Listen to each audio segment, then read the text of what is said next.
The restaurant had always been a hidden gem, tucked away on a quiet street in the heart of the city. Its name was The Velvet Fork, an establishment known for its exquisite cuisine and mysterious atmosphere.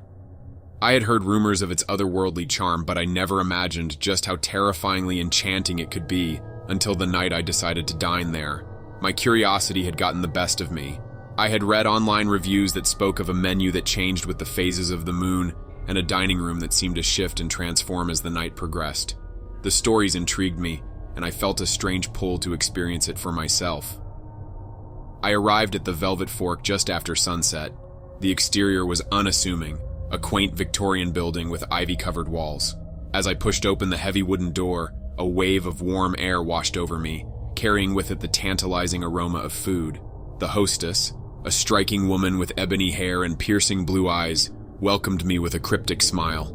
"Welcome to the Velvet Fork," she purred. "We've been expecting you."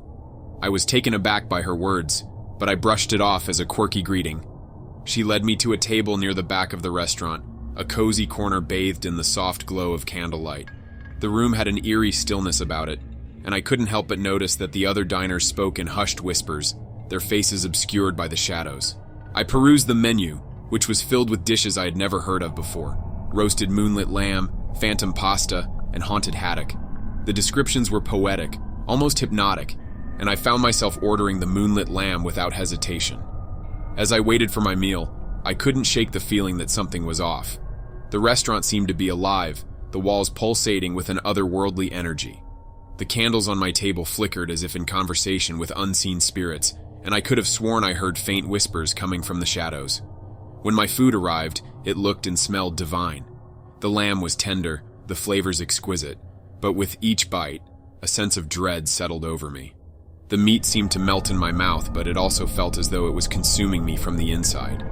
I forced myself to eat, unable to resist the strange allure of the dish. As I ate, the room around me began to change. The walls seemed to close in, and the candlelight grew dimmer. I looked around, and the other diners had vanished. I was alone in the restaurant, trapped in a nightmare of my own making. Panic surged through me as I pushed my chair back and tried to stand, but my limbs felt heavy, as if bound by invisible chains. I stumbled towards the exit, but the door wouldn't budge. It was as if the restaurant itself was holding me captive. I turned to the hostess, who had reappeared at my side, her eyes now an eerie shade of crimson. "You can't leave now," she whispered, her voice echoing in my mind. "You're part of the Velvet Fork now." I pleaded with her to let me go, but she simply smiled and walked away, disappearing into the shadows. I was trapped, alone in the restaurant with no way out. Hours turned into days, or perhaps it was only minutes. I had lost all sense of time. The restaurant continued to transform, becoming more grotesque with each passing moment. The walls oozed with a black, viscous substance, and the once elegant furnishings now appeared as twisted, contorted forms. I wandered through the nightmarish labyrinth, encountering grotesque apparitions that whispered cryptic warnings.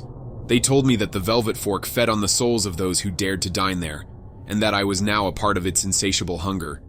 I had given up hope of ever escaping when I stumbled upon a hidden door. Desperation drove me to push it open, revealing a staircase that descended into darkness. Without thinking, I descended into the depths, my heart pounding with fear. At the bottom of the staircase, I found myself in a dimly lit chamber. In the center of the room lay a massive, grotesque creature, the source of the restaurant's malevolent power. It was a monstrous, writhing mass of flesh and bone, its maw filled with rows of razor-sharp teeth. I knew what I had to do. With every ounce of strength left in me, I hurled myself at the creature, driving a shard of glass from a shattered mirror into its heart. It let out an ear-splitting scream, and the restaurant began to tremble and crumble around me. As the walls collapsed and the darkness swallowed me, I found myself back on the quiet street outside the Velvet Fork. The restaurant had disappeared, leaving only an empty lot in its wake. I stumbled away, shaken to my core. The Velvet Fork had nearly consumed me, but somehow, I had escaped its clutches. I knew that I would carry the horrors of that night with me forever, a reminder of the darkness that lurked in the most unexpected places.